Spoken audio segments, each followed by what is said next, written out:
Okay. So, you know, let's rewind back a little bit. We kind of jumped forward a little bit. So, you know, growing up, like, was it something that you always knew you was gonna be an entrepreneur, or did you have other passion and inspiration? I always knew I was going to be a hard worker. I always knew that whatever I did, I gave 110%. I wanted to be an entrepreneur when a job that I gave my everything to failed me. I worked at a local hospital here in Macon, and I gave my all. I was an operations manager, and the system changed. I mean, whenever they wanted me to come to work, I came to work. Whenever they wanted me to stay late, I stayed late. Short staff, I cross-trained. I was experienced in multiple departments. And I mean, they failed me. So at that point, I mean, and on top of that, my mom worked for a company for 30 years and they released her. I mean, so that, you know, adding on to me sitting back thinking of how I'm giving myself, you know, my all to this company. And I'm naive. I was naive, so I couldn't understand how people could do someone like that. I did not understand it. How can you give your all to a company? Your blood, sweat, tears, you take away from your household. I missed my children's games. I missed physician's appointments. I put myself on the back burner for this company, and they started to treat me less than. So I actually quit after a disagreement, and I didn't know what I was doing. I just know that I tossed my badge and I said, you can have this job, and I left. And that's all I knew was working. That's all I knew was working. I didn't know anything else other than working. So at that point, that's kind of where my entrepreneurial journey started. And anybody who's an entrepreneur can vouch that you, before you find your niche, you kind of go through a couple of avenues. You had where I started off with the clothes. My mom got sick. Life happened. So that took a back seat. When I had no income coming in, I've always been a beast with pen, paper in my mouth, writing and talking. I had managerial experiences, so I knew what the human resources need pertained to, you know, what the need was. So after that, after I stopped working at the hospital, I started doing career assistance. I did resumes.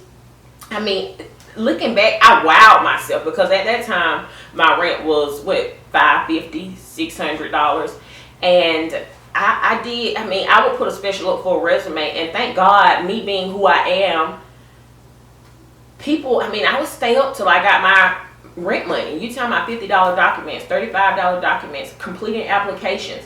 And that's kind of where that entrepreneurial spirit, I mean, the worst thing a person can do is leave a job and figure out that you can make it on your own. I can honestly say that life has not been the same for me since. It's very hard for me to stay on a job, and especially when they are displaying morals and values that don't line up with me. It's been so. I have not stayed at a job as long as I stayed at the local hospital since then. I'm not ashamed to say, because I know my destiny, I probably hadn't stayed somewhere more than 3 years. I mean, and what keeps me there are benefits. You know, where it leaves me, it's like the slightest little thing. I'm telling you, the worst thing that you can do is leave a job. That's the worst thing you can do. It's good for you, but your tolerance will never be the same again. You be like, who do they think they're talking to?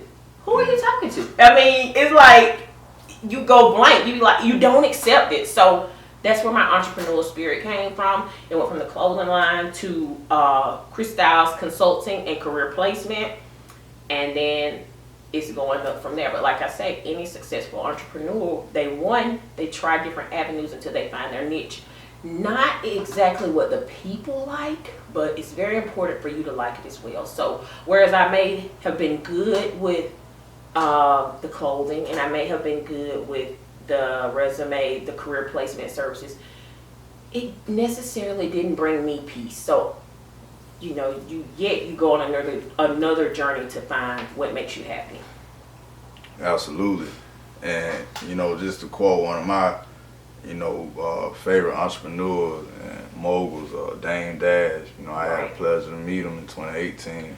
You know, he said in one interview, you know, I'm not hustling for my first name, I'm hustling for my last. Yes. You know what I'm saying? The yes. generations down the line. And your legacy. Absolutely. I feel like, you know, we, you know, with our, how can I say, financial and economic intelligence, you know, other people that had the people who created this whole system, you know what I'm saying? They had the whole, you know, head start. So, you know, it's a whole shift in the balance of the. And people beat themselves up. People beat themselves up all the time. And social media is helping create this. But they beat themselves up because they feel like they're behind the 8 ball. But what these people don't know is what these people were gifted before you met them. Yeah. You got inheritance that were left. You got families that left homes. Homes that are already paid for. Grandmas that have cars. You know, old people's cars don't have them at 20 miles on them, 20,000 miles on them, and it's 50 years old.